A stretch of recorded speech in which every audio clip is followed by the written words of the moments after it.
Falls on the opposite side of the street. So we live right there in the middle of it all. Oh, I never knew that. And so is there a particular thing that you all are known for, like hot pretzels in So Philadelphia or Oh my gosh, I don't think so. I don't either. But now you got me thinking about it.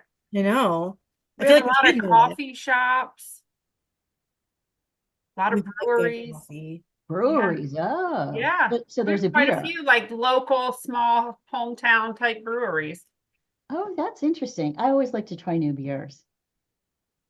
Who Well, doesn't? Ooh, we're also a very rural area. Pike County is also a very, I mean, Wayne County as well, but Pike specifically is a very rural area. So there is a lot of sightseeing for people to do, a lot of parks, a lot of hiking trails, and just it's really Oh. beautiful.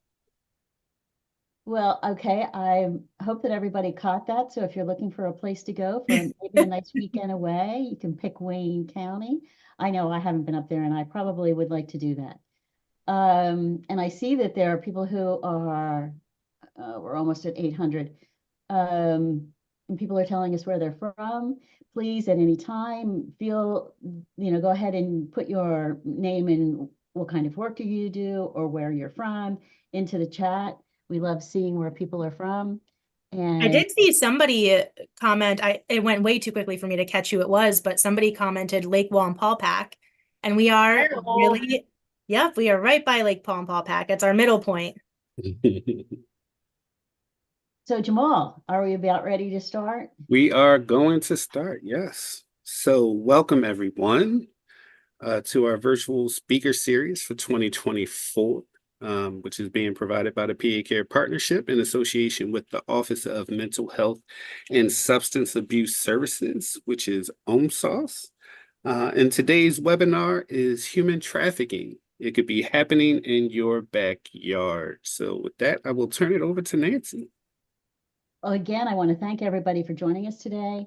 And I also appreciate everybody's patience that we had such a turnout. That once we're at 868, that once we hit 1,000, people are going to be streamed over to YouTube, where we have a live stream going on of this presentation, because we can only fit 1,000 in this room. Only fit 1,000. Isn't that exciting? A good problem to have. Yes, yes, I would refer to that as a champagne problem. Our speakers today are Chelsea Falatico. Oh, did I get it right?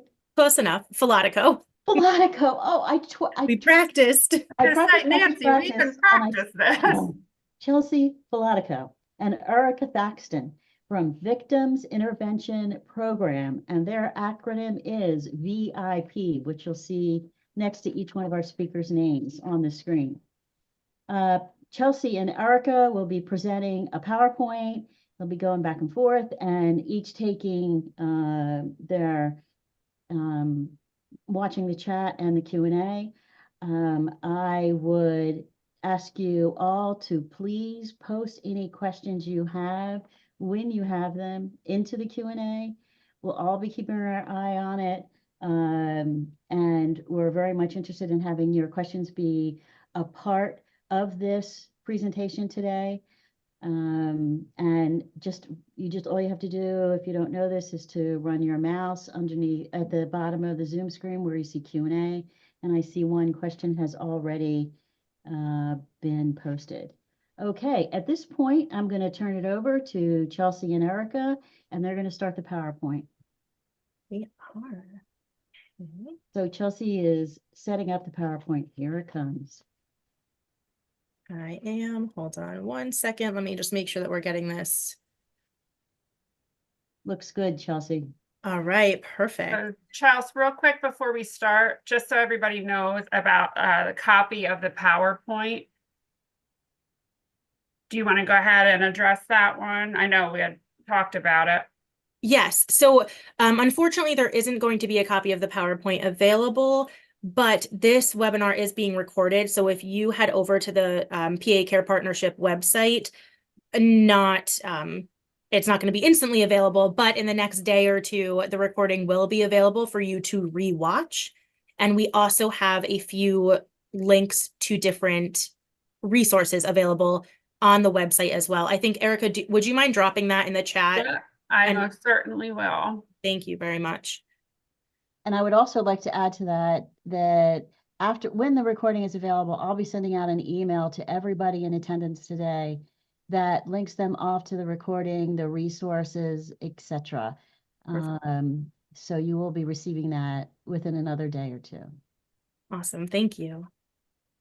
Great. So I think one thing that's really important to address before we begin is the topic that we're covering. It can be very heavy. It's not a wonderful topic to cover, but it is really important.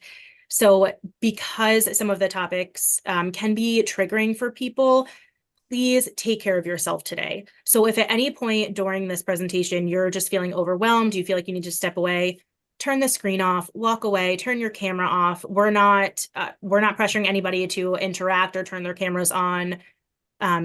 Again, it's being recorded, so you can log off today if today is not the right day for you to watch this, and you can rewatch when you feel like you're in a better place. And if you need additional support, please reach out to Erica or myself.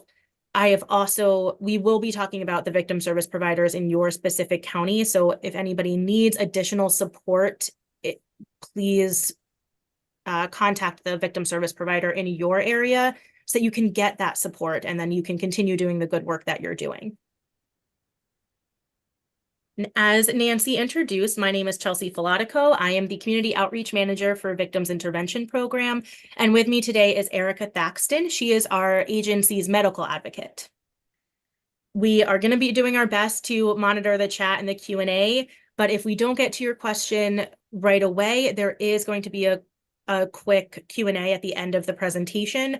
And even then, there's a lot of people in the room, so if we don't get to every question, there might be a follow-up session for just Q&A. We haven't figured that out yet, but that is a possibility. So we're going to do our best, but we can't make promises that we will get to all 1,000 questions. I'm gonna talk very quickly about VIP for time's sake. I want to make sure that we respect everyone's time. But Victims Intervention Program is the victim service provider for both Wayne and Pike County, Pennsylvania. And we serve survivors of crime and abuse, significant others, and those who are collaterally affected by a crime. And when we say crime and abuse, our main populations are survivors of domestic violence, sexual violence, human trafficking, stalking, identity theft, insurance fraud, any crime that's really going to impact a person's ability to function. And we provide a lot of services. And this is just a quick list that can honestly be put into an hour-long presentation in itself, but we're not going to do that. Because, like I said, we might not be the victim service provider in your specific county.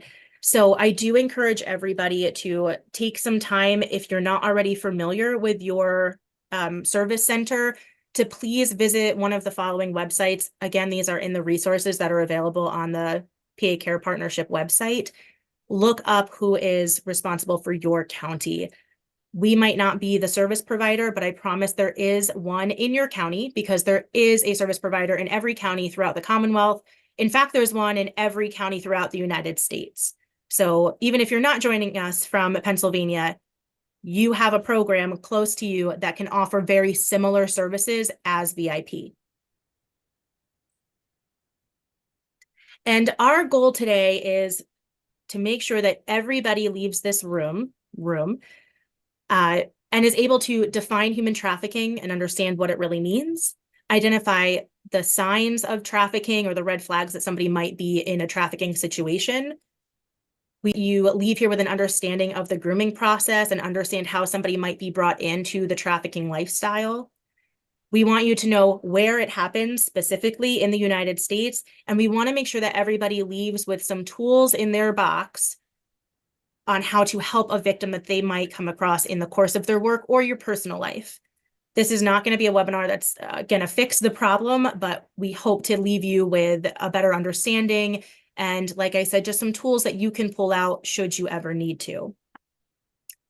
I do want to say that all of the statistics that we're going to talk about today are coming from the National Human Trafficking Hotline's 2021 report. That's the newest report that we have. I'm sure that in 2 days, they're going to release their 2023 report, and we can do this all over again. But right now, we're working with numbers that come from the 2021 report. And I am going to pass the mic over to Erica. She's going to lead us through the first few agenda points for today. All right. To start with, defining human trafficking. So we could really get down in the weeds about this as far as the legal definition and this and that, but I don't really feel like that's what we're here for today. So to understand it in general, human trafficking is nothing more than modern day slavery. There are actually many, I want to say 5 different subsets of human trafficking when we're looking at it on a global scale. However, here in the United States, we actually only recognize commercial sex and forced labor to be considered human trafficking. When learning about human trafficking, you may see a lot about this act and means and purpose.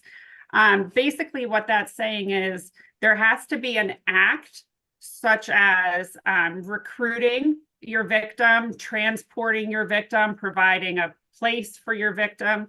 The means, force, fraud, or coercion has to exist with adults when it comes to human trafficking. And the purpose is obviously for you to gain the commercial sex or forced labor. Force, fraud, and coercion is what is needed to be proved within a court of law if your victim is over the age of 18. It is very important to note that anytime your victim is under the age of 18, you do not have to prove any of those things. It is illegal to sell a child at any time and for any purpose. When we are looking at force, fraud, and coercion, the number one way that this is proven in today's society would be through the internet, fake relationships, job offers, that sort of thing. When we look at force, is there physical violence? Is there manipulation? Is there threats of deportation, things of that nature? And that also goes into coercion. You know, you can manipulate somebody, especially with the use of love. A lot of times your victims don't go into these relationships with the false pretenses that the perpetrator has. Charles, can you Sorry, yeah. slide? You're okay. I just realized you have control of that. When we are looking at where does trafficking occur? Trafficking occurs everywhere. In 2014, Pennsylvania first enacted it's called Act 105, and that is Pennsylvania's anti-human trafficking law. With that, that defined human trafficking here on a state level. Since then, there's been hundreds of cases brought before the courts, but also, the first cases to ever occur in Pennsylvania were prosecuted in Lehigh, Berks, Montgomery, and Little Old Wayne County. So this occurs across the map everywhere. A lot of times there is a business front, or, you know, you have to have that fake job offer or something in order for the trafficking to continue or to happen. You can't just have this big neon sign, you know, blinking in your window. So what do they look like? For sexual exploitation, it's oftentimes looking like prostitution, pornography, escort services, strip clubs. When we're talking about forced labor, maybe it's agricultural work, cleaning services, nanny services, both live-in and not, landscaping, carnivals, health and beauty, like hair and nail salons, massage parlors, health spas. Peddling or begging. This is when someone is being forced to beg on the street or to provide street sales. Hotels and hospitality, the front desk, maids, cooks, maintenance, as well as hotels provide the #1 venue for where the act itself takes place. Go ahead, Chels. Very important to distinguish between smuggling and trafficking. A lot of people use these terms interchangeably, but they are not the same. When we're talking about smuggling a human being, it's oftentimes a voluntary decision, right? A lot of times the victim is wanting to leave wherever they are, maybe because of poverty or government barriers, things of all sorts of that nature, violence, oppression. When we're looking at trafficking, this is the selling of people for profit. This is not a voluntary act. It's involuntary, and it's typically done with the use of, like we said, force, fraud, or coercion. Go ahead. The scope of the problem, this is looking at the national hotline numbers. We have 50,123 signals to the hotline on the national level. 10,000 of those signals were actual cases where human trafficking was identified. So when a call first comes in to the hotline, some of them automatically get filtered out and sent to the child abuse hotline or the elder abuse hotline. And that's based upon the computer algorithm. So 50,000 is the number that actually came in as possible human trafficking. And then 10,000 were then identified as that is exactly what it is.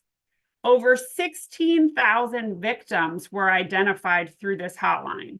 And remember, a single case can have multiple victims. A good size, I should say, not true, but a good size trafficking ring can have anywhere from 3 to 7 victims all working underneath the same trafficker. To date, 28% of those calls involved minor victims. There were 11% adults, 61% unknown. How does that happen? How do you not know, right? So I want any of you that have children, I want you to think about this. If you had a daughter at Christmas time, could you walk in a store and buy her a shirt that covered her belly button? Right? A lot of these identifying victims, they're identified from a distance, right? Maybe even over the phone. Can you truly distinguish someone's age over a phone call? Right? Or, you know, some of us have kids that look much older than what they actually are.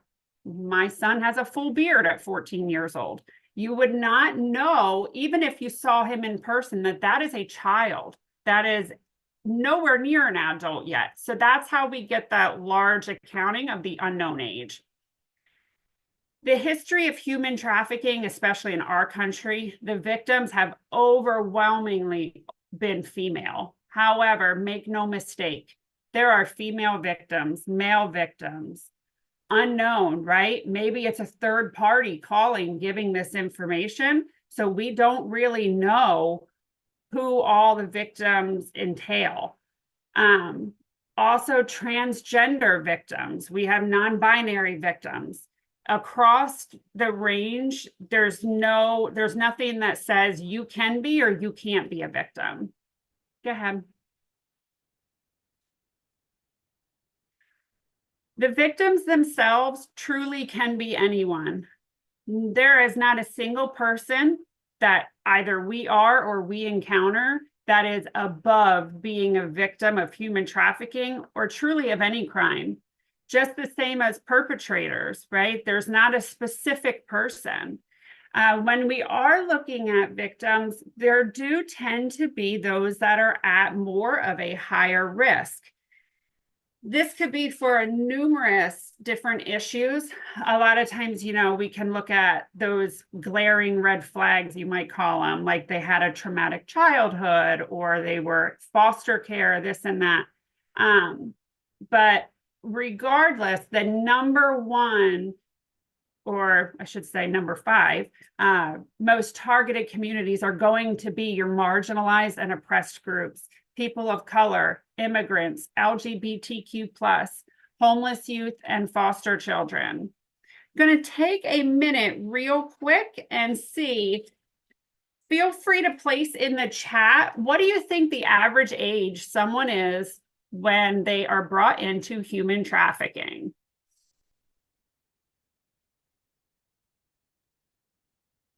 Ooh, that's a lot of numbers. But it looks like a lot of you are right there in the average. So honestly, 12 to 14 years old.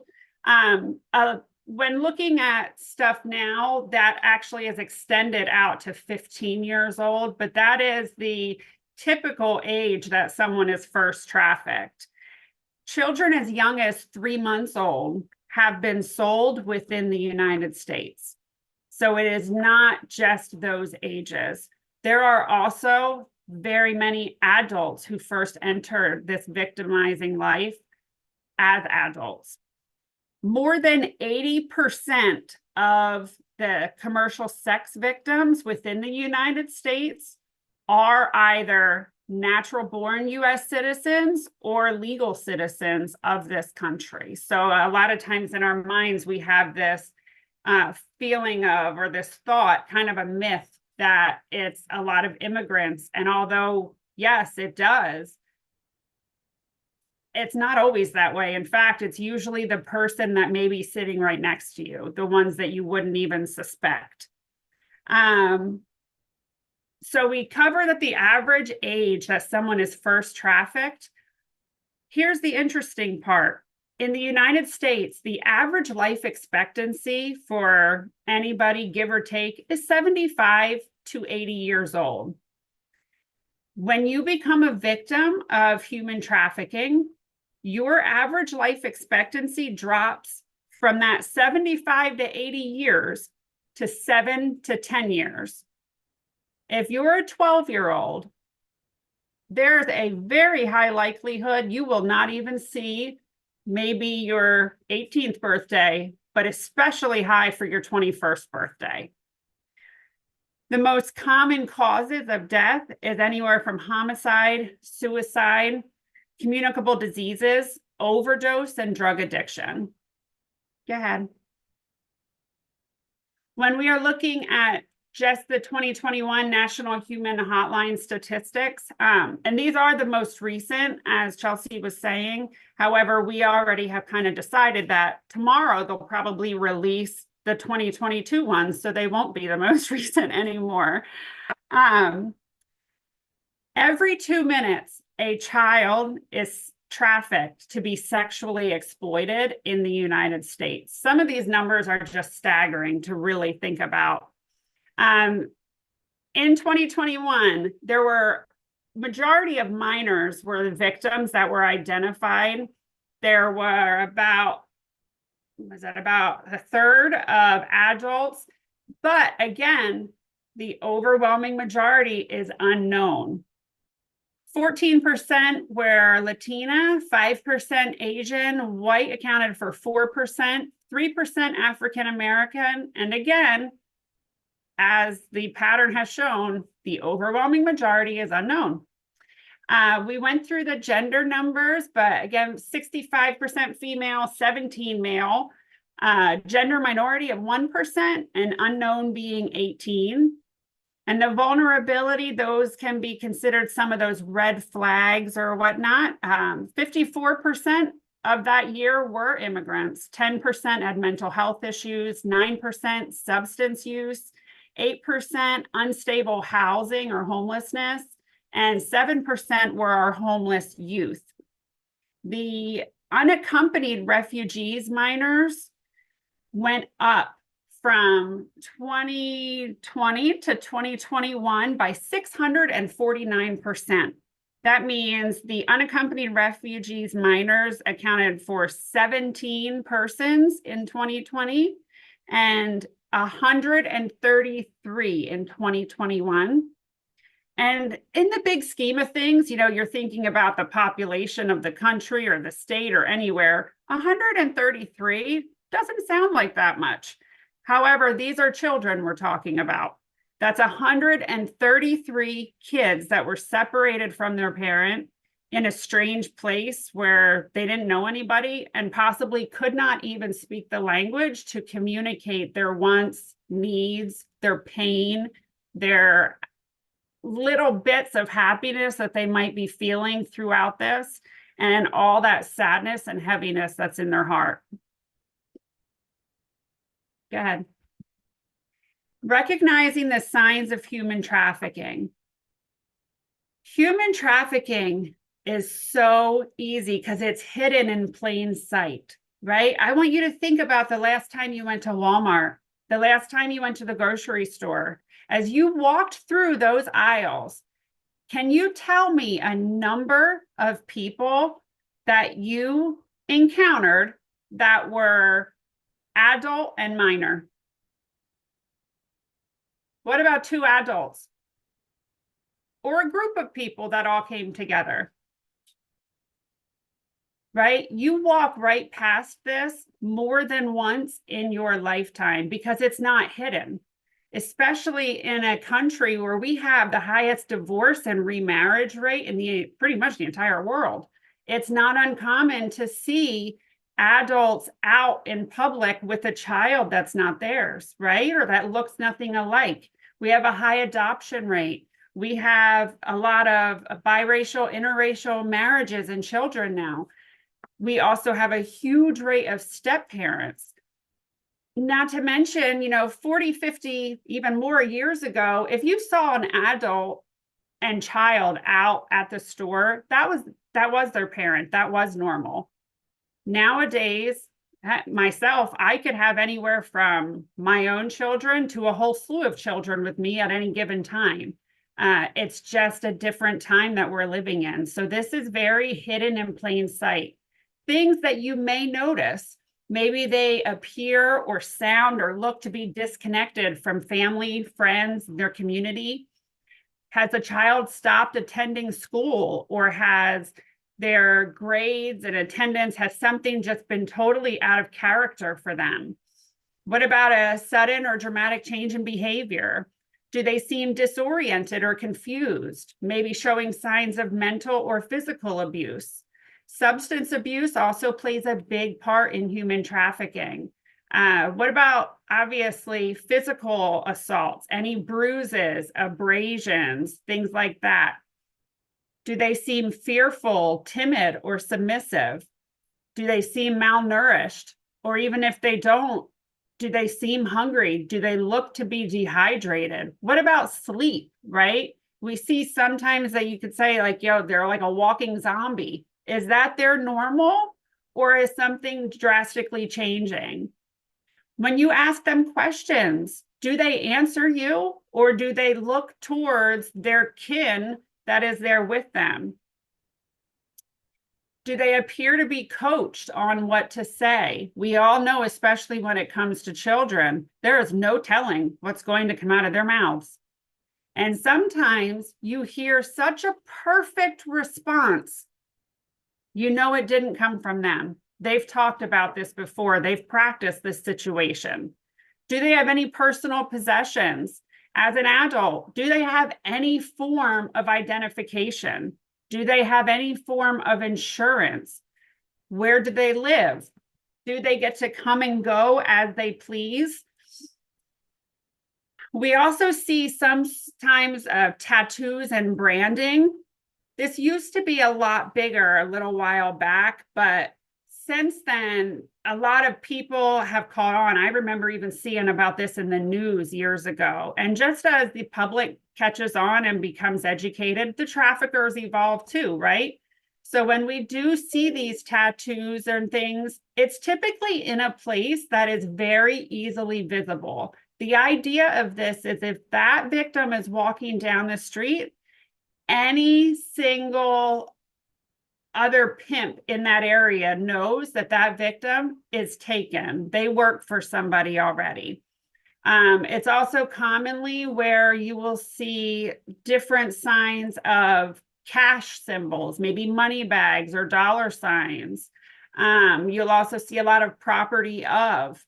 And one of the things that I always talk about when I give these presentations is I used to work in the operating room. and you would see some pretty bad tattoos, right? That tattoo you think is hidden forever. It's going to be shown in the operating room. But I have never known an adult or a child to be willingly branded with a hot cattle iron. If you are seeing this, there is a story there. Maybe it's human trafficking, maybe it's not, but I highly, highly advise you and recommend that you follow up on that. Also, it is important to know that all of these indicators do not have to be present in any given victim. You may have indicators or things going on that are nowhere included in this list. You may have all of them. There's no textbook victim or victimization profile to go on. Studies have found that almost 3/4 of all sex trafficking survivors in the United States have come into contact with a healthcare provider during their trafficking, and not one was recognized as being a victim. This is also only focused on those victims that actually received medical care, which is usually at a point that is so dire, there's no other option.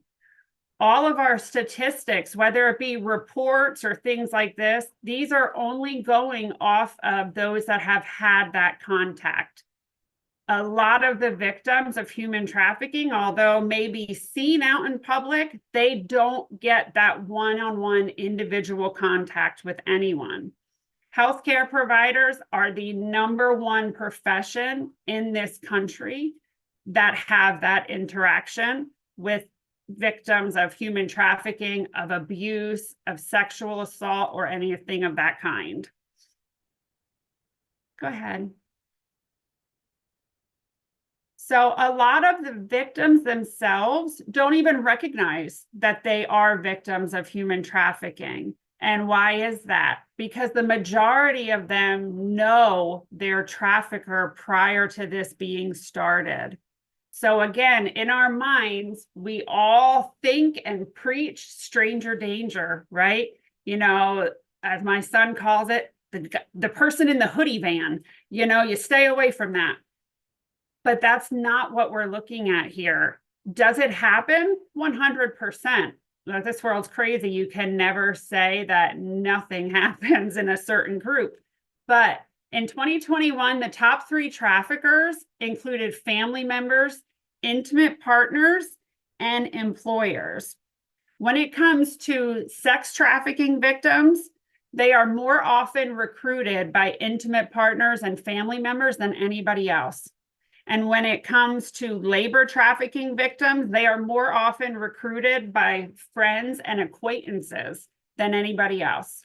These are people that prior to all of this, there was an established relationship of trust built already. As a trafficker, that drastically cuts down on the amount of work that you have to do. You already know a lot of the information. You already know that person, and you know that they are likely to listen or to follow behind you. Honorable mentions in this amazing category would be coworkers, acquaintances, drug dealers, and landlords. It also can include different types of facilities. Go ahead, Chess.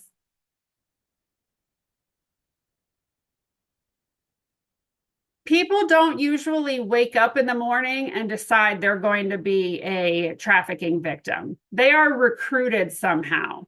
That recruitment can be by a family member, like we were saying, or it can be by a friend. You know, you're in middle school, high school, and your friend has the brand new iPhone and the Jordans and these amazing things. And how do they get them? Well, she gets them from her friend or his friend, blah, blah, blah. That is recruitment. We really took a step forward when we figured out this whole internet thing. But what we didn't realize was the security and the safety that we were giving up in order to have that access. 64% of all trafficking recruitment was internet-based. More than half of that was done just through social media alone. The top recruiting tactics of 2021, false job offers, family and intimate partners. If you notice, nowhere on this list, you're going to find strangers, right? You're not seeing the hoodie vans here. Again, these are close contacts. These are individualized contact, again, through social media and this and that. This tells me that, one, we've gotten better at protecting ourselves online. You know, we have started to catch on to internet safety, and not only do we preach it to our children, but it's practiced in school and everywhere else, but also that our time online has really shifted, right? 2020 was the height of COVID. It was much higher at that point. It has gone down some, but again, honorable mentions in the recruitment category of human trafficking victims goes to detention facilities, mental health facilities, the generalized street, and school. So you look at places with detention facilities and mental health facilities. A lot of times people are coming out of there. They can't leave without a home plan. They have no support. They have no home plan. They want to leave. Someone refers them, you know, a friend of a friend, and then there they are waiting for them when they are released, and directly into, they leave one jail, one prison, one lock-in facility, and go to the next, being a trafficking house or a trafficker. So now we are going to hand it back over to Chelsea, who is going to explain a little bit more about recruitment to us. Thank you. Am I muted? I can never tell. No, I'm not. Okay, so Erica did a great job talking about recruitment tactics. And I think some people are usually shocked to realize that people don't come into a life of human trafficking in a very violent, sudden manner. It's not, maybe because we're so used to seeing it that way in the media, in movies and TV shows, and then Liam Neeson shows up and saves the day, but that's not how it actually happens in real life. Granted, there are those cases of very sudden kidnapping that does happen, but more often than not, it is a very slow and gradual process. And that's what we call the grooming process. And this is the steps that a trafficker will use to draw in their victims. They might draw them away from their homes, gain their trust, and become the only person in the victim's life so that they have nowhere else to run to. And once they have them in their clutches, it's very easy to maintain control over them. So we're going to look at the steps that a trafficker would take. And it's not like they're checking a checklist off as they go. These things happen very organically. So their first goal is to find the target. They're going to look at those really vulnerable populations that Erica mentioned before. Our homeless youth, our immigrants who might not speak our language or may not be here legally or already have a distrust for the police. People of color, our LGBTQ plus families, those are their main targets. So they're going to find somebody who is very vulnerable, and then they are going to start trying to gain their trust. They might shower them with gifts and attention and make them just feel so special and loved. And once they have an in with that person, they start to recognize what is lacking in that person's life. So what does that victim need me to become? And then the trafficker fills that need. They may become a boyfriend, a father figure, a protector, a best friend. Whatever they notice that victim is missing, they will do whatever they can to become that thing for them, so they feel more connected to the victim, and so that it is harder for the victim to recognize the bad things or the bad intentions that the trafficker has. And once they've really gained their trust and they have a relationship built, they will start to isolate their victim. This can typically happen in two ways.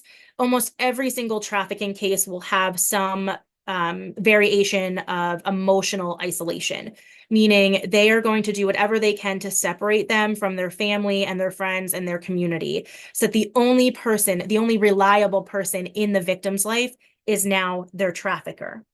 And in some cases, they may also physically isolate that person. So they may take them from one place to another. They may move them across the country. They may move them to a different town.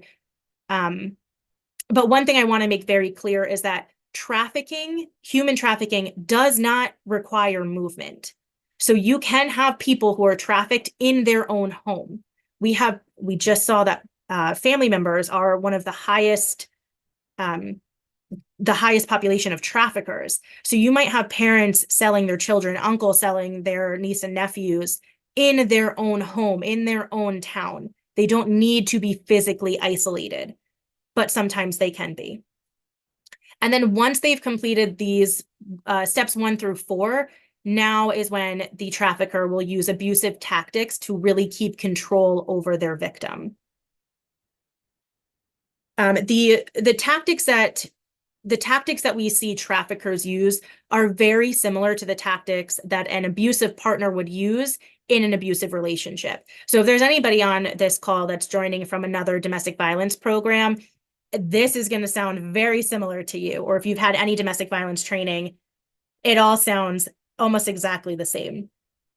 The 5 most common control tactics that we see are economic abuse, maybe withholding funds or making sure that they have no access to money or their accounts, or destroying their credit so that even if they do leave their trafficker, you have no leg to stand on financially. Any form of physical violence would be considered physical abuse, but there is also forced drug use, which would fall under physical abuse. It is very, very common for trafficking victims to also have a substance use disorder that oftentimes has been pushed on them by their trafficker.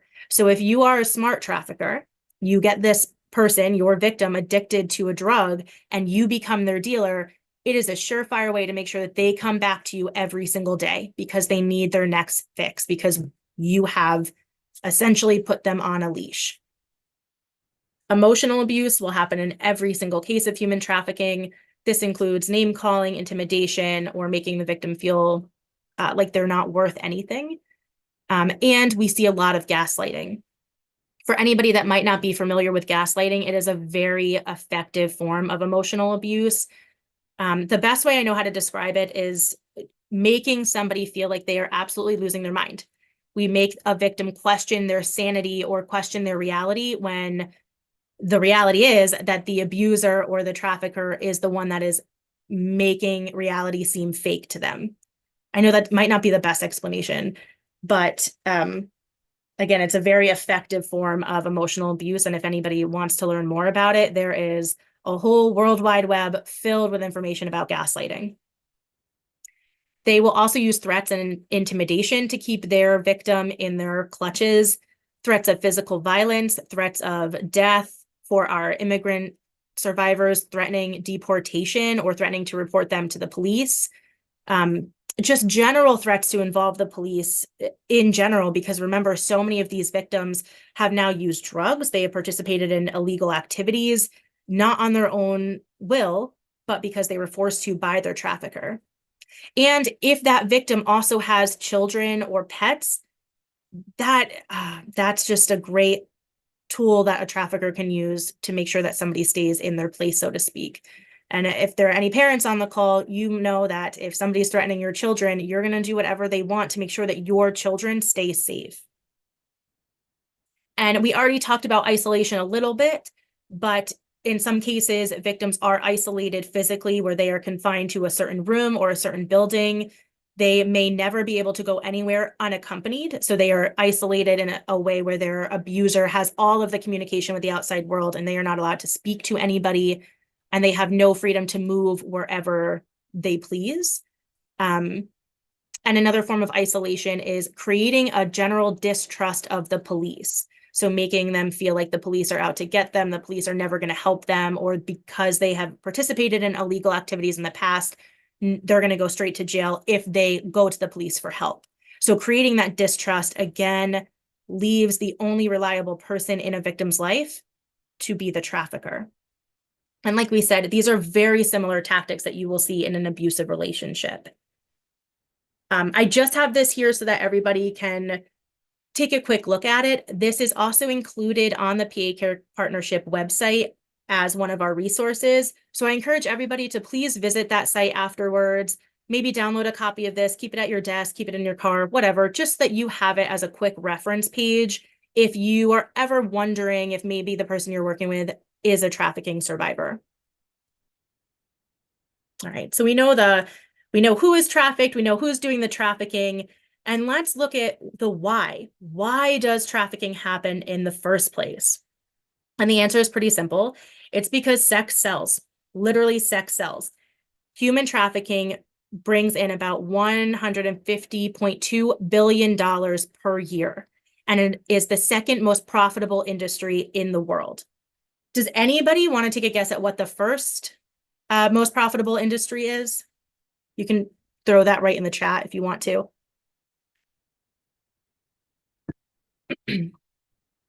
Oh, I just realized, Erica, I can't see the chat. Do you have eyes on that? Do we have any right Yes, answers? I do. So there's just going through pharmaceuticals, porn, drugs, child porn, retail, professional sports, gambling. Yeah, these are all really great answers. I did hear you say it though. Drugs is our #1 most profitable industry in the world. And there are a few reasons why human trafficking is so close.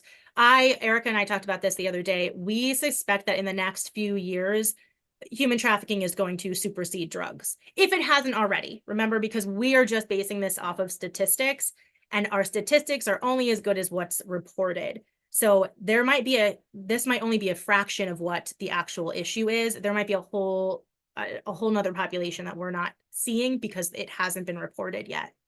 So I suspect that in the next few years, human trafficking will absolutely supersede drug trafficking. But here's why, right? Humans are a reusable resource. A drug can only be sold one time, and then that trafficker needs to go back to find more product. But you can sell the same person 10 times a day. So you have an endless supply. And to have such a large supply, that means that there has to be a high demand. So if there's a high demand for humans, we have to have a high supply of humans to meet the demand. Oh, I'm sorry. Didn't mean to do that. So demand, I'm sorry, let me grab my bearings again. When we say demand, we mean that there's a high demand for people to buy other people. And if we look at the numbers from the trafficking hotline, and if we just break it down into sex trafficking, right?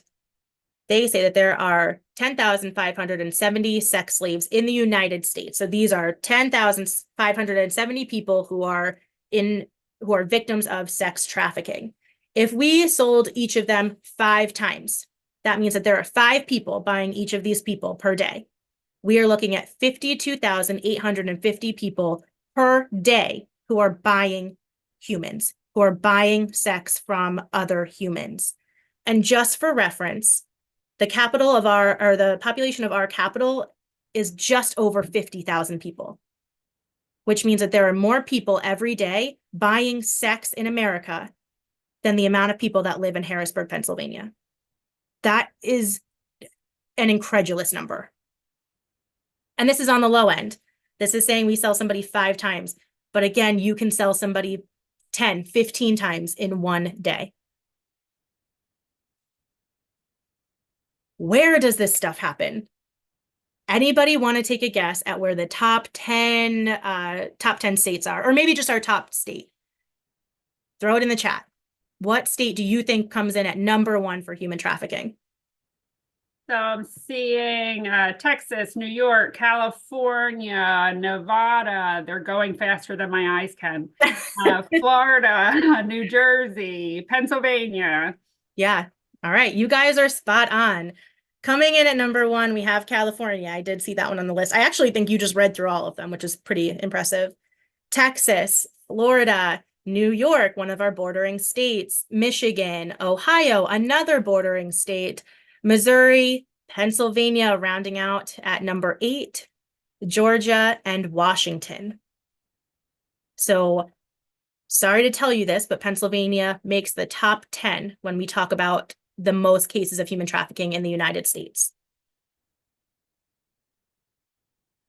This map is a representation of the hotspots, so to speak, of signals that came into the National Human Trafficking Hotline. So you can see that there are a lot of red zones on the East Coast, specifically up in New England. And then we do have a lot over on the West Coast in California. Not so much happening in the middle. I feel like that's pretty typical. I don't know really what happens out in the middle of the United States, but it looks like maybe it's not human trafficking. That could be a good thing. But does anybody have any thoughts as to why Pennsylvania ranks so high? What puts us in that top 10? For time purposes, we're not going to worry about the chat. I will just tell you. So because of our location, Pennsylvania is so close to so many big cities. You travel an hour, at least where I am right now. If you travel an hour one way, you're going to hit New York City. You travel an hour another way, you're going to hit Newark, New Jersey. We're only 2.5 hours from Harrisburg and Philadelphia. There are a lot of really populated cities where there are more trafficking opportunities. We also have a lot of interstates that run through our state that take you anywhere else in the world. So for traffickers who are looking to relocate their victims, this is one of the best places to do it because you can hop right on the highway and you are home free. So we're going to break down the numbers a little bit more and look specifically at cases in Pennsylvania. So in 2021, there were 1,080 signals to the hotline that originated from Pennsylvania. Those are calls, phone calls into the hotline, texts that they received, web chats, and emails. There were 192 identified cases of human trafficking with 315 victims who were identified in Pennsylvania. So these are 315 people in Pennsylvania who are victims of human trafficking. And 154 of them were females, 17 identified as males, and the remainder were unknown. And 129 adults and 129 adults and 42 minors were identified. Again, these are statistics that come from reports.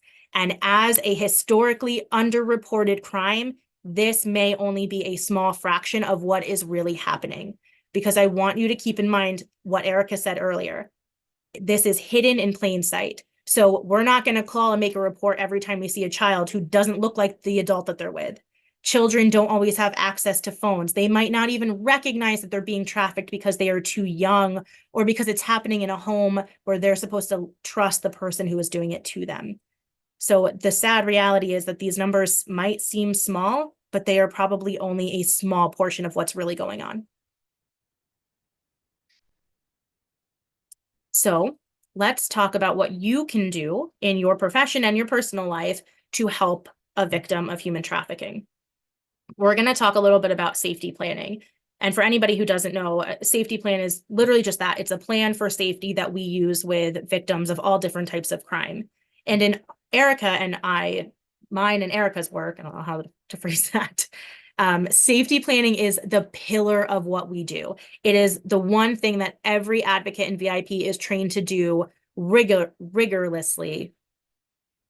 I don't know. It's what we're trained to do. And we do a lot of training on it so that we can accurately work with people who come through our doors and everybody who calls our hotline, because our goal is to make people safe. So we're going to talk a little bit about safety planning, but I do encourage you, if this is something that you're not entirely comfortable with, to please, again, contact your local victim service provider, because they might be able to provide you with a training on their services and safety planning. Or if you're working with a victim, referring them to the victim service provider who is also trained to do this every single day. It's one of the best ways that you can help a victim. And the point of safety planning too is to help people come up with a plan that they can review and practice every day, so that in a moment of crisis, they feel more confident in knowing what steps to take to make themselves safe. And the more they practice it, the more they review it, the more it becomes muscle memory. So again, in that moment of crisis, they're not standing there freezing because they don't know what the next step is. They know the next step because they've talked about it, they've practiced it, they've reviewed it a million times. So safety plans are very, very important. So some things that you can consider when you are working with somebody who you think might be in a trafficking situation. First and foremost, please recognize that that person is the expert in their situation. We might think that we know what's best for them, but at the end of the day, they know their trafficker better than we do. They know their situation better than we do. So if they are expressing safety concerns, please hear them.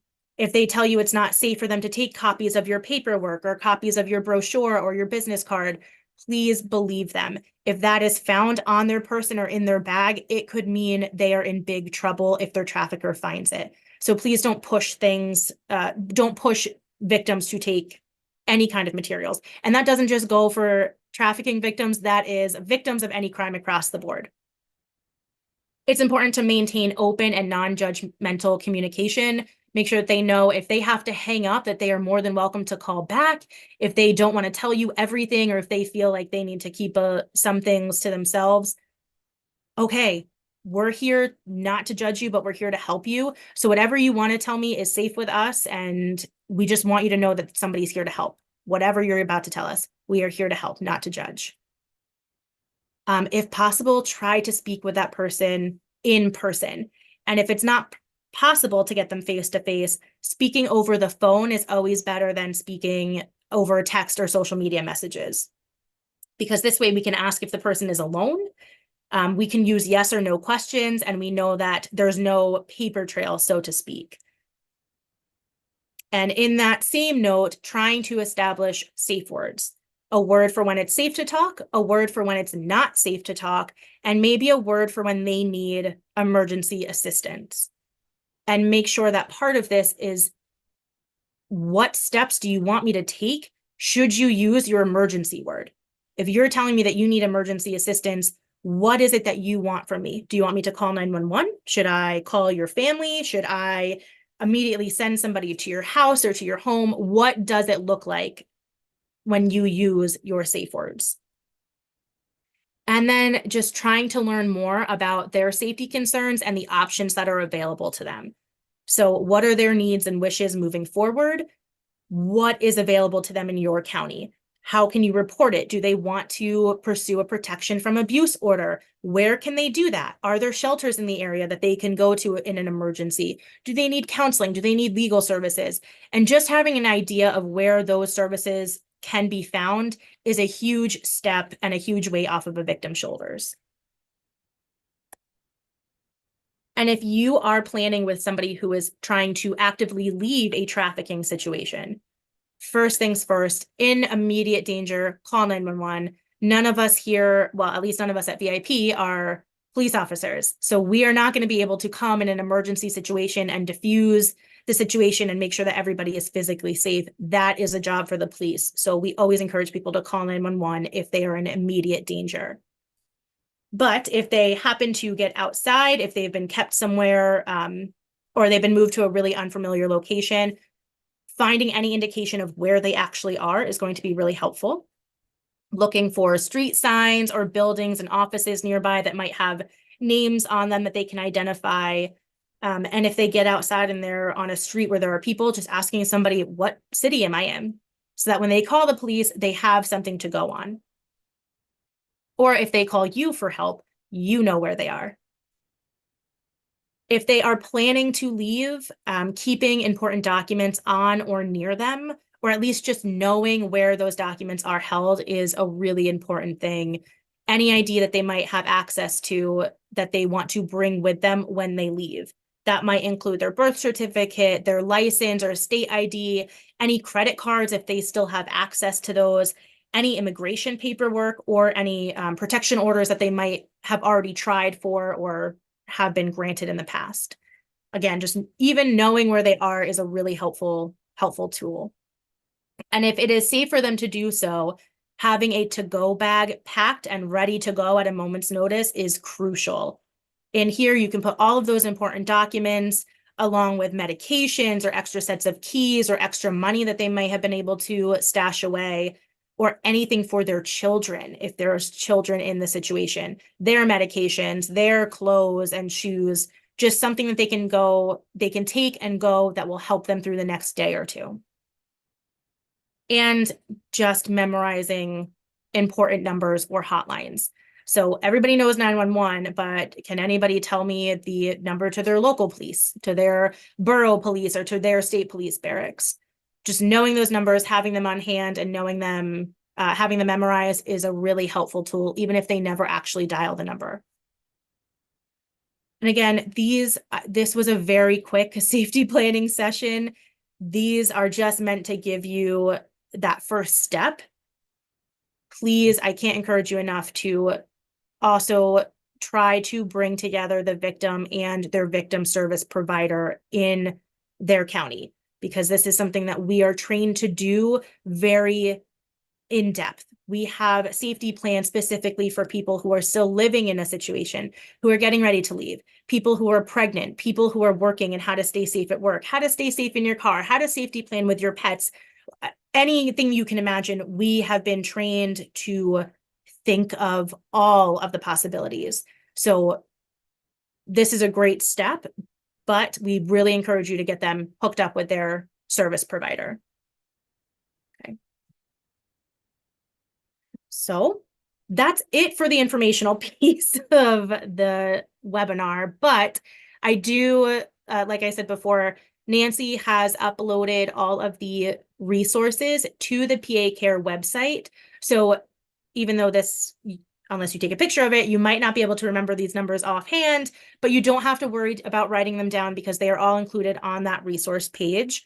The National Human Trafficking Hotline, you can call, you can text, you can chat online if you have tips, but it's also a really great resource for information. So if anybody is looking to dig a little bit deeper and wants to know more than what we were able to talk about and cover in this hour, please feel free, peruse their website. It's just a hub of knowledge. It's really a really great resource. And so are these next few ones: the Blue Campaign by the Department of Human Services, the Polaris Project, the Pennsylvania Commission on Crime and Delinquency, and the Pennsylvania Coalition to Advance Respect. These are all really wonderful resources that have been vetted, and they are reliable with the information that they are sharing. So again, all of these are on that linked resource page. Please, I encourage you to check them out and just learn more, because the more you know, the more we're able to prevent trafficking from happening. Knowledge is power, and these kind of crimes really thrive in the silence. So thank you for just being here and hearing us and talking about it, because the more we talk, the less these things thrive in our communities. So thank you. And I think that's it. Erica, do you have anything to add before we move into the Q&A? No, I has just asked to share like some of the study links. So I've been doing that in the chat, and I'll continue to do that. I'll also post the PA Cares link again so that you all know exactly where to go for the resources afterwards. And that's also where the recorded presentation from today will be available the next day or so. Thank you. All right. Thank you, Erica. I was just about to say the same thing. And right now I'm going to I'm putting a link in the chat to everyone. There it goes. And that takes you to the page on our website. Although that chat is moving so fast, you could miss it. Let me try again. I'm going to put it in again. What the heck? Here I go. I just want to say again that once the recording of today's webinar is ready to be shared, which will be within the next day or two, I will be sending out an email to everybody who attended today. I know we have some people that are over on YouTube and are a little bit concerned about that. I've asked them, and there are some comments that are in the chat, and Jamal has been keeping his eye on that, and I'm sure he will put the email in again. Is that info@Jamal? Is that a good one to use? Okay, so we've put an email in the YouTube chat for those of you who are in the overflow section, and we thank you for coming and attending. I hear the sound over there is great. And there's an email in there, info@pacarepartnership.org, that just send me an email, and that will have your name. And then I'll make sure that you are on the list of people who attended, so that you get the email that has the links to where the recording, the resources, and the the evaluation for the day, the certificate of attendance for today, and then any other questions or issues you might have, please feel free to drop them in an email to me there. I also want to take advantage, just take a second here while Jamal is moving himself around. I know we have some questions, but I have pretty good knowledge of what was discussed today, and it doesn't matter. It still just overwhelms me every time I hear it or we talk about it. And it's something that, and I think Chelsea was the one who said it when, or maybe it was Erica, that we are walking past people who are being trafficked. For me, here in Philadelphia, could be every day. And when I first got involved, exactly 10 years ago, I discovered that there was a place where women were being kept who were being trafficked that was 4 blocks from where I lived. At that time, there was a law that people were looking to have passed so that a number, an 800 number, could be posted in all of those truck stops and places across our interstates, so that if somebody needed help, needed to be rescued, all they had to do was call that 800 number. And at that time, I had a speaker that talked a lot about it sounded like a military event where they go in and they literally grab up the person and rush off with them. And I spent the entire night sending emails to every single person, every representative in Pennsylvania, every senator, every representative, to say, please pass this law to make it legal to post that number to rescue these people. And so we've learned a lot today, and I'm making mention of this because I think there's also many opportunities in advocacy for anybody that would be interested in getting involved. I know that Erica has been a volunteer with VIP in the past. I know that there are many opportunities to volunteer in your counties, and I would encourage people to do that. I also feel that we have an audience of people who work with people with a mental health diagnosis, youth and young adults, and that any of us that do this work need to be educated in this area. And I'd like to see us, if there's an interest, do a follow-up to today so that we can talk more about the questions that you have, some that are here, and some of them that are going to come to mind to you as you're working in the next couple of weeks. And you think to yourself, I wonder how we do this or we do that, or how we discuss, whatever it is, they're going to come up. And I'd like to offer everyone the opportunity to have that conversation with these 2 amazing women from VIP again, and maybe within the next month. And I will ask you all that question in the email that goes out after this webinar. I'm also thinking that we could all benefit from a domestic violence training, and I would like to ask these women to come back and do that for us too. So that will be in the email that you receive. I am over the moon that we have had such a turnout and that there is so much interest in this extremely important topic. And I thank you all who are here. And I'm going to, at this point, in a few minutes, I'm going to be putting a link in the chat for asking people to complete the evaluation. And as I always say, and I mean, I read every one of them. And I'd like to hear what comments you have, how we may be of service, and make sure that you get your certificates of attendance if you need them. And so you'll see that link in the chat as well as in the email that goes out. I am now going to officially turn the webinar back over to Chelsea, and thank thank you both so much for what you've done. Thank you. Erica, do you know, were there any chats or I'm sorry, any questions in the Q&A that we didn't get to answer yet, besides the ones that are open right now? One or a couple of the things are involving schools. So one is the Region 4 SAP coordinator for Northeastern PA. She shared her email. And we'll certainly make sure to get in touch with you, Susan. Otherwise, Nicole was asking about programs and stuff like that to high schools. And I figured it would just be easier to tell everybody versus just answering that one. So do you want to take it or you want me to? Okay, I'll take it. I'm sorry. I was reading. I'm sorry. I was reading the chat. I was trying to read all the Q&As. Go take it over. I don't even know what you're talking about. Yes, the short answer is yes. We offer various programs to the high schools. And it's actually more than just the high schools. We have child counselors within our program that work within all of the public schools districts in Wayne and Pike counties. Again, every program is different how they do things, and we can only speak to how we specifically operate.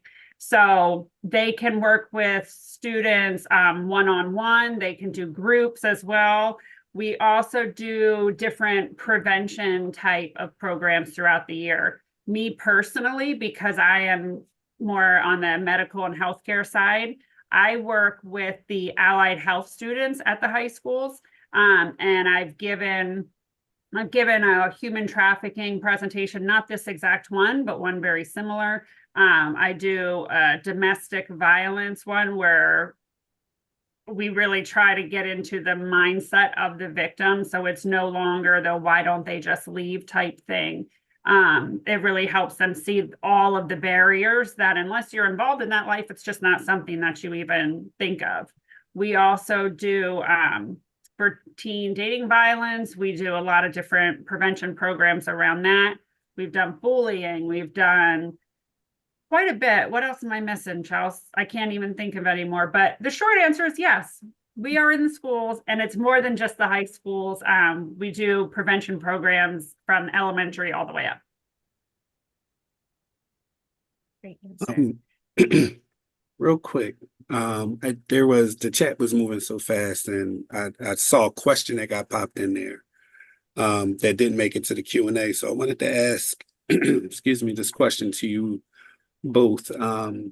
Dawn would like to know how to bring up the topic with a minor suspected of being involved in trafficking. That's a good That's question. one. Yep. Go ahead. Okay.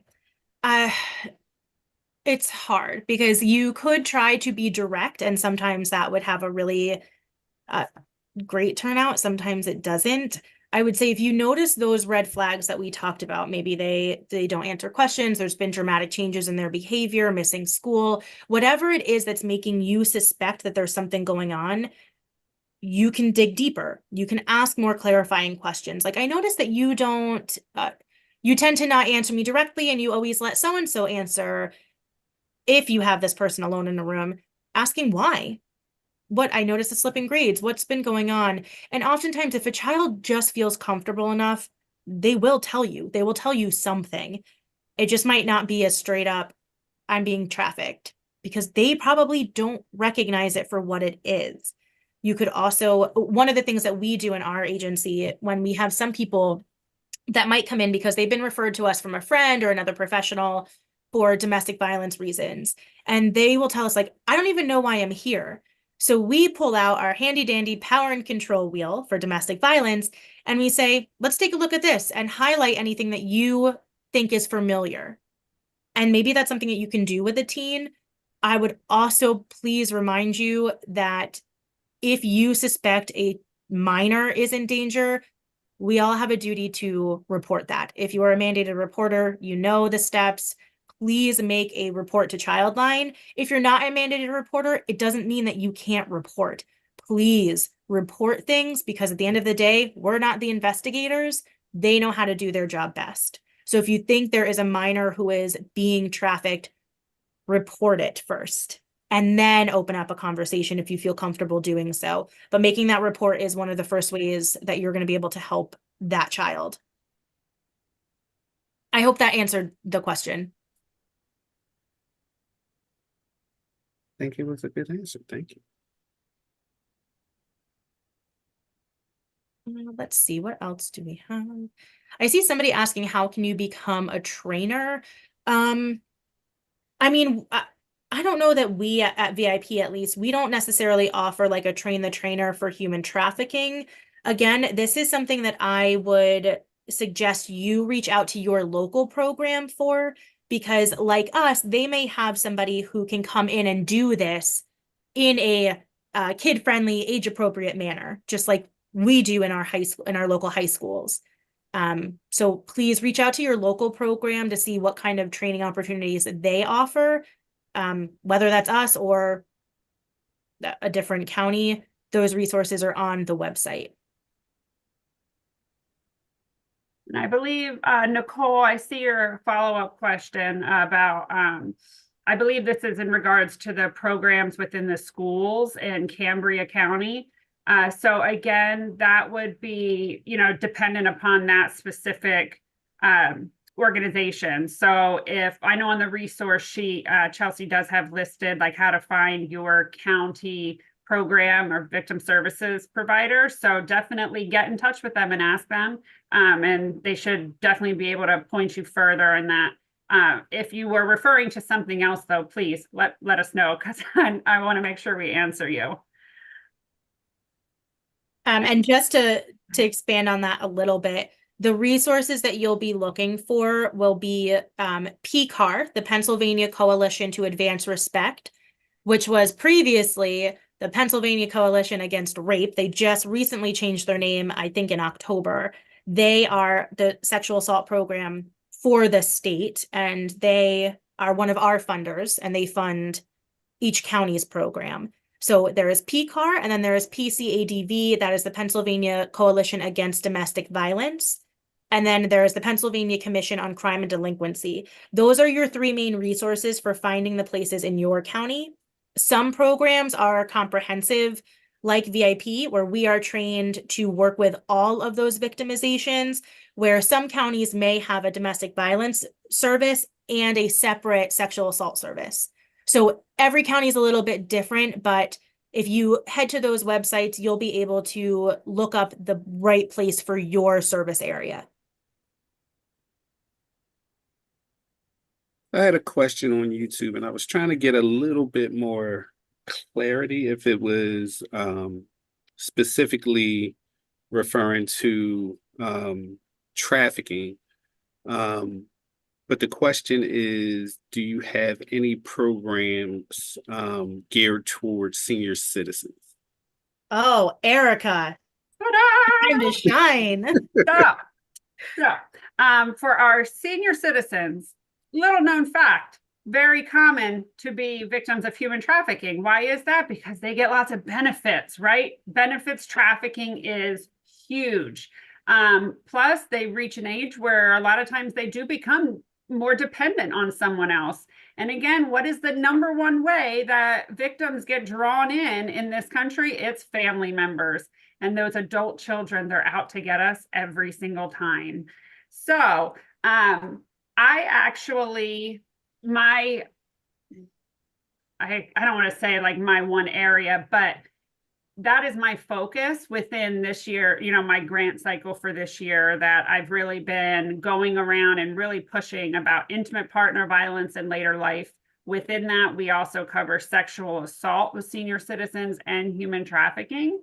I so far have presented it at all of the senior centers within our 2 counties.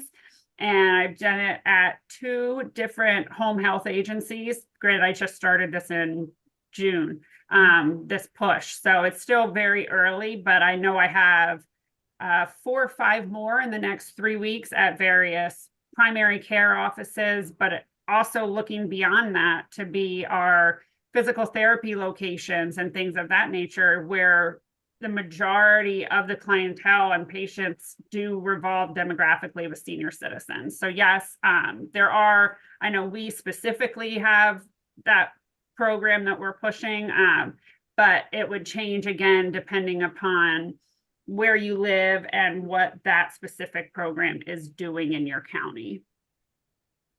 Regardless, they should be able to give information on it though, for sure. Thank you. And I know a lot of people were asking, and you guys probably already said it, but I've just been paying attention to this. Do they have to send their email for the certificate of attendance and all that? Nancy, I'll let you. Thank you. I'm going to be sending out, I put a couple of links in the chat. I'll put it a couple more times, but to the evaluation, at the end of the evaluation, there's a link to go to certificate of attendance. I will also be putting information about this in the email that goes out to everyone who attended today. Did that answer your question, Erica? Yes, yep. I was just looking and I had the Q&A pulled up, so I didn't even see the chat, but I just see now where someone says, yes, last year I had a person who was sold into human trafficking as a baby. Her adopted parents were her human traffickers. Very common, Shelley, and very sad.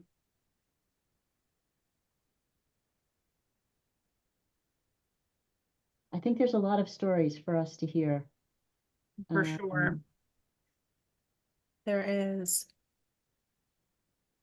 I do see somebody else asking if there are any specific resources for children and young adults with intellectual disabilities. I'm going to be honest, off the top of my head, I don't have any of those. And that's not to say that it's because it's a population that doesn't get trafficked. It's probably a population that doesn't get a lot of attention. So I imagine that there is a high rate of trafficking, especially for people who are severely disabled and need home care. I don't have any specific resources, but that doesn't mean that the resources we did provide don't have anything additional to add. So I would definitely just encourage you to check out those other resources that we posted. Yeah, and you can most certainly Google about human trafficking among college students and college campuses, because there's a ton of resources devoted to that. I see Anonymous here. They were saying about how, you know, a lot of times when you do have that interaction, they'll refuse, they'll decline. And again, that victim declining services is extremely common. They are incredibly fearful of what's going to happen. You have to remember and just remotely think about the hell that this person is living through, right? And it does not take physical violence to control somebody, as Chelsea was saying earlier. You know, it's as if asking yourself, how far would you go to protect your sibling? How far would you go to protect those that you love, right? If you are with a trafficker, they obviously know a lot of information about you.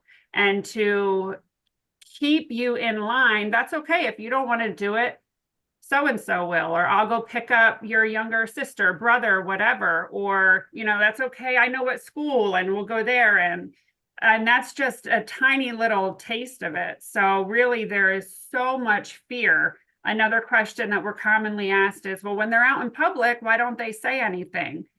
And it's because of those same exact things. And again, we really do underestimate the power of love, right? When we are talking about victims that are involved in intimate relationships with their traffickers, or so they think, I am sure that every single one of us can think of one not so great relationship that we've been in life, whether it's teenage or adult. And, you know, everybody could have told us it was wrong and it wasn't going to work and this and that, but it didn't matter.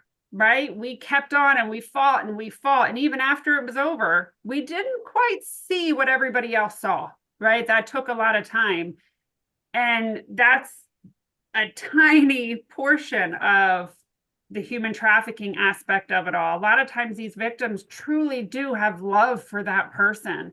And they truly are manipulated and brainwashed into thinking that the things they are doing are necessary. And because it is so common for them to come from broken homes or traumatic backgrounds, truly, they don't know any different. Not always, but a lot of times they grew up in broken homes, or they grew up almost being groomed for this to happen, you know, with someone close to them rubbing on them the wrong way or something of that nature. To them, love hurting or love involving that bedroom or whatever, that's not an uncommon thing. That's what they know love to be. I do see someone in the chat asking if there are states that have laws that are barriers to victims getting help. They have a friend who believes she can't press charges because she was a sex worker and she might get in trouble. I can really only speak to Pennsylvania, so I'm not sure about all of the other states. I do know that in Pennsylvania, anybody can file for a protection order, for a PFA, protection from abuse order. So if that is something that this person would want, they don't ask questions. You don't have to be a legal citizen of the United States. You don't have to have a clean record to get a PFA. Anybody can go to the courthouse and file for a protection order. So I would say it's not true. And this is a really common tactic that abusers and traffickers will use, is a fear of the police, a fear of law enforcement. You've done something wrong too, so you can never get help. And that's just not true. It's just another way to isolate their victim even further. However, there definitely are some laws that, maybe not laws, but human trafficking is really interesting because it's one of the only crimes where we see the victim also being charged. Right? Yeah, more We see commonly prostitutes charged. being charged. It's more, right. It is more common to see a prostitute charged than to see a pimp charged or a trafficker charged. And it's just very interesting to me.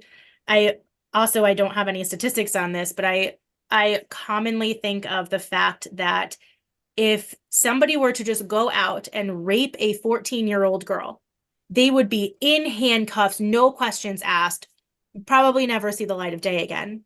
But if they bought that person, right, sometimes it's a slap on the wrist, it's a court appearance and a fine for participating in prostitution or for buying a prostitute. So because that minor is now for sale, they don't get in as much trouble for buying sex as they would if they just were a pedophile on the street. It is really just this well, that was depressing, but it is really just a very tangled mess, and it's very complicated, especially when we talk about sex trafficking, because if those prostitutes, those victims aren't willing to give up information about their traffickers, they probably will be charged and they will spend time in jail, and it's very sad. I think that we have together discussed, oh, go ahead. very common for people that are victims of any sort of crime to also be re-victimized by police, sometimes by medical communities, sometimes in schools. And by re-victimized, I'm talking about people not believing them. The only thing that you can do in that situation is to just continuously tell them, you know, that first of all, you do believe them. You know, it's been proven time and time again that when someone discloses any sort of abuse, the way that we respond immediately determines if that person will ever speak of this ever again. And it doesn't matter what type of abuse it is, if we do not respond in that believing, validating way, like it's not our job to investigate it, right? Unless it's directly your job, then why do you need all those questions or answers or information? So that is the only thing that you can do, is to just keep supporting them and to keep reassuring them that, you know what, I'm not going to lie, there are some in any profession that are probably very jaded and no longer have the empathy for the people they serve, but not everybody is like that. Jamal, I think we've just about run out of time, and I'm feeling like there are so many topics here where we could continue this discussion.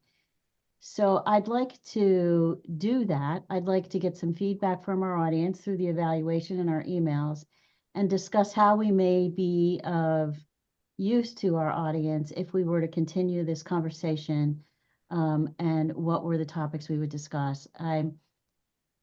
the one that struck me was a person who was willing to share their story. We hear a lot of stories, but I don't know that I've ever heard anyone share their story when it comes to this topic. So I think there are many opportunities here.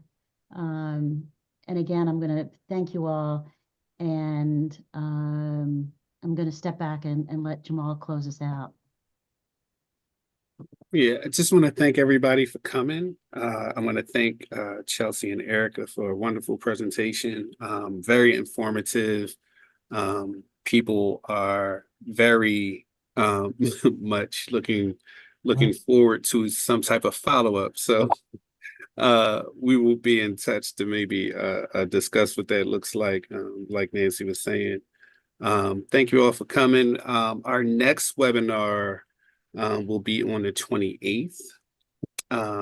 So keep your eyes peeled for that notification. And with that, I would like to say have a good day, everyone. And I hope to see you soon.